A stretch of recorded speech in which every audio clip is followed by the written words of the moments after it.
So அந்த ஃபார்மரையும் இந்தியாவில் இருக்கிற ஒரு 20 கோடி ஃபார்மிங் ஃபேமிலிஸையும் நீங்கள் கம்பேரே பண்ண முடியாது. இந்த விஷயத்த இப்போ ட்ரம்ப்புக்கு நம்ம சொல்லி ஆகணும். இப்போ உன் ஃபார்மர் வேறு, என் ஃபார்மர் வேறு. என் ஃபார்மருக்கு எம்எஸ்பி கொடுக்கலன்னா எங்களுக்கு சாப்பாடு இல்லை, அவனுக்கு சாப்பாடு இல்லை. ஆனால் உன் ஃபார்மர் அப்படி இல்லை. அவர் இண்டஸ்ட்ரி, அது ஒரு மேசிவ் இண்டஸ்ட்ரி. லட்சக்கணக்கான டன் உற்பத்தி பண்ணுவான் ஒரு ஈல்டுக்கு. ஒரு ஃபேக்ட்ரி அது. ஏன்னா அதோட கம்பேர் பண்ணி கண்டிப்பாக ஒன்று ஸ்பெஷலிஸ்ட்டு குவாலிட்டி ஜாஸ்தியாக இருக்கலாம், உனக்கு இந்த மற்ற இதெல்லாம் பாதிக்கலாம், பிஸ்னஸ் உலகத்துடைய பிஸ்னஸ் ப்ளஸ் அண்ட் மைனஸும் உனக்கு பாதிக்கும். இங்கே இருக்கிற ஃபார்மர் அலூஃபாக உட்காந்துட்ருப்பாங்க. அவங்களோட லாபமே ஒரு 1 லட்சம் 2 லட்சம் தான், 3 லட்சம் தான். ஸோ இதை வந்து நம்ம இப்போ அடுத்தடுத்த இந்தியா இது வரைக்கும் ரியாக்ட் பண்ணல.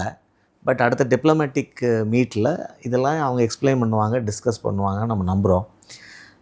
ஸோ அதை டிஸ்கஸ் பண்ணுற பட்சத்தில் இந்த 25% பெனால்ட்டி போயிடலாம், அக்ரிகல்ச்சர் எக்ஸம்ட் ஆகலாம் இந்த விஷயத்துலேருந்து. So jewellery and textiles exempt ஆகிறதுக்கான ஸ்கோப் இல்லை. ஸோ நேச்சுரலாக அவங்க ஃபைட் பண்ணி தான் ஆக வேண்டியிருக்கும். அட்லீஸ்ட் 50% இல்லாட்டாலும் என்னுடைய கணிப்பில் 15, 20, 16, 25 இதில் வந்து நிற்கக்கூடிய வாய்ப்பு இருக்குது இந்த ஃபினான்ஷியல் இயருக்கு நான் சொல்கிறேன். ஸோ அதுக்கு நம்ம ரெடி ஆகிக்கணும். பிரைம் மினிஸ்டர் மோடிஜி சொல்கிற மாரி தனிப்பட்ட முறையில் அவருக்கு பாதிப்பு இருந்தாலும் நான் நிற்பேன், ஸ்ட்ராங்காக நிற்பேன்னு அவர் சொல்கிறாரு. ஸோ நம்ம அவருக்கு நம்ம உறுதுணையாக கரம் கொடுத்தா தானே இந்தியா ஒரு தன்மானத்தோடு நிற்க முடியும். சரி, யாரோ ஒருத்தர் மிரட்டுறதுக்கெலாம் நம்ம வந்து பயந்துக்கூடாது. அவங்க நம்மளோட பெரிய கண்ட்ரி, பெரிய எக்கனாமி, கேபிட்டல். இதில் வந்து அமெரிக்காவில் இருக்கிற ஒரு 125 டிரான்ஸ்நேஷ்னல் கம்பெனின்னு சொல்லுவோம். அவங்களுடைய ப்ரொடக்ஷனை கூட்டினீங்கன்னா ஒரு உலகத்தில் இருக்க 140 கண்ட்ரியோட கூட இருக்கும் வேல்யூவில்.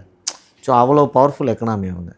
பட் அதுக்காக நம்மளுடைய சோவர்னிட்டி ஃபங்க்ஷனில் நம்ம குறைச்சிக்க முடியாது. மோடிஜியோட கரங்களை வலுப்படுத்துவோம்.